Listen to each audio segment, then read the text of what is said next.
12s, Seattle might be reaching a point we haven't seen around here very often. And I'm not talking about winning a preseason game or simply figuring out who's going to start in week 1. I'm talking about something that happens when a roster really starts getting strong.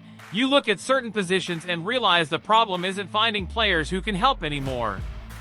The problem becomes deciding who actually deserves to stay. And after everything that's happened over the last few hours, John Schneider might be starting to face exactly that kind of decision. It all started with some news that, quite frankly, I had been waiting for. Jadarian Price is back!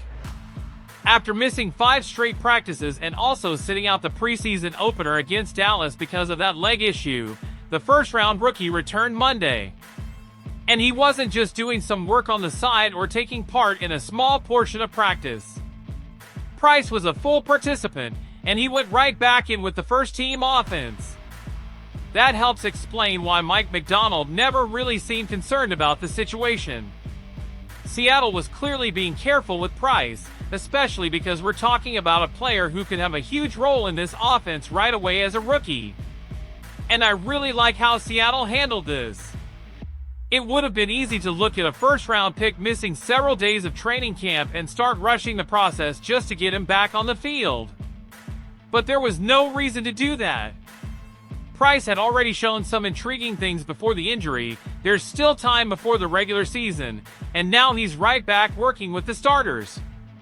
Maybe he plays against Tennessee on Sunday. Maybe Mike McDonald decides to hold him out a little longer. So far, he hasn't given any definitive indication either way.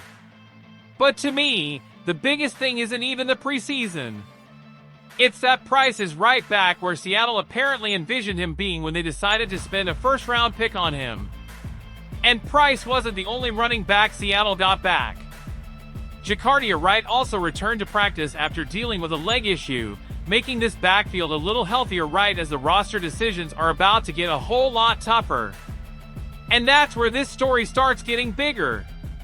Because for a long time, whenever we talked about depth in Seattle, especially on offense, the conversation was about finding somebody who could fill a need. Who can step in if the starter goes down? Who can hold things together for a few weeks? Where does John Schneider still need to find help? Now we're starting to see something different. Players are coming back, others are developing, some position battles are starting to produce clear winners, and suddenly there might not be room for everybody. And there's one position where that stands out even more, the offensive line. Yeah, the offensive line. After all those years when we, as 12s, went into practically every offseason wondering what Seattle was going to do to fix that group, now we're looking at a completely different possibility. A player who has already started 13 NFL games, who's entering the final year of his rookie deal and could easily be kept as a valuable depth piece, might be drawing interest because somebody else has taken control of the position. And if Seattle actually decides to do something about it, John Schneider could turn a player sitting behind the starter today into an asset for the future. The name at the center of this conversation is Olu Oluwatimi. When I saw his name being connected to the Detroit Lions, my first reaction wasn't simply, should Seattle make this trade? What caught my attention was the fact that we're even having this conversation. Oluwatimi isn't just some guy fighting to survive the final roster cut. Seattle drafted him in the 5th round back in 2023. He has already started 13 NFL games, and when they've needed him on the field, he has shown he can step in and handle the job. But now he's entering the final year of his rookie contract in a completely different situation. Jalen Sundell has taken control of the center job. Seattle could simply keep Oluwatimi as insurance behind Sundell, and there's a very good argument for doing exactly that. We know how quickly one injury on the offensive line can change everything, and having a center on the bench with starting experience absolutely has value, especially for a team that expects to compete at a high level again. But there's another side to this. Detroit lost Cade Mays to a fractured wrist, and he's expected to miss several weeks. So all of a sudden, there's a team that could need exactly the type of player Seattle has available, a young, inexpensive center with starting experience who could step onto the field right away. And that's exactly why Oluwatimi's name has started coming up as a possibility. Maybe the Lions don't do anything. Maybe Seattle has no interest in moving him. Right now, this is speculation, not a confirmed trade negotiation. But the question gets a whole lot more interesting if a draft pick actually gets put on the table. Because Oluwatimi is in the final year of his contract. If Seattle believes Sundell is the center for the present and maybe the future, there's a real possibility Oluwatimi leaves after the season without Seattle turning this situation into much of anything. Now imagine Detroit comes calling with a 5th or 6th round pick. That changes the conversation. And there's another player who makes this decision even more interesting, Federico Maranges. Maranges arrived in Seattle as an undrafted free agent in 2025, spent the season on the practice squad and continued developing within the system. Against Dallas, he played 24 snaps and finished with a 71.1 PFF grade. Oluwatimi played 32 snaps and finished at 56.4. I wouldn't use one preseason game to say Maranges has suddenly passed Oluwatimi. That would be way too early. But Seattle might not need him to be better. They might simply need to believe Maranges is reliable enough to serve as the third option and give Schneider the freedom to listen if teams start calling about the guy ahead of him. And look at how much that changes the way we view this offensive line.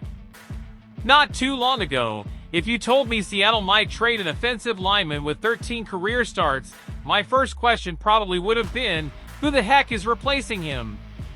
Now we're talking about whether it makes sense to keep him because Seattle has other players developing behind him.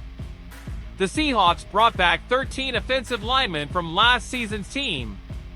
There's continuity, there's competition, and, most importantly, there's development happening behind the starters.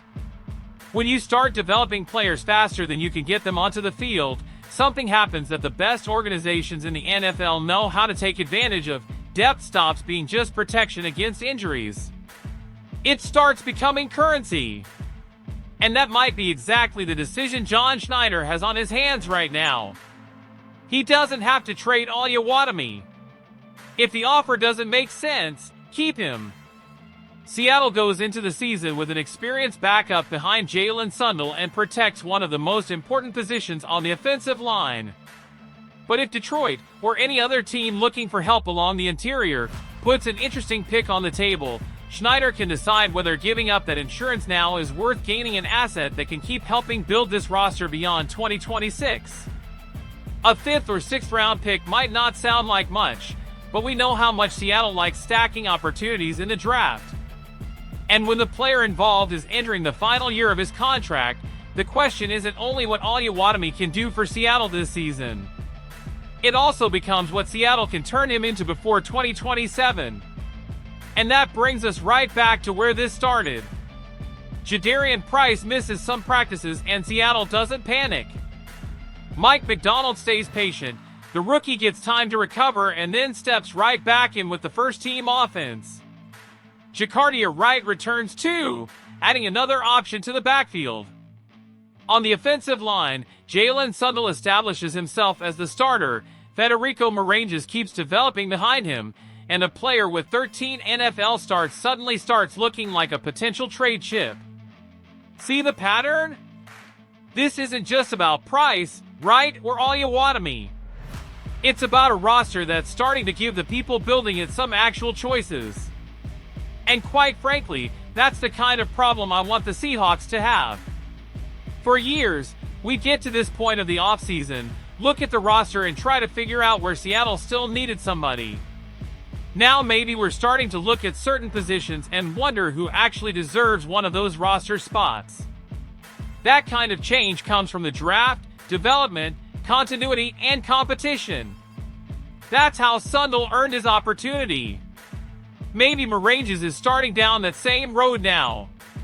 And that's exactly what allows John Schneider to look at a situation like Oluwatimi's without being forced into a decision out of necessity.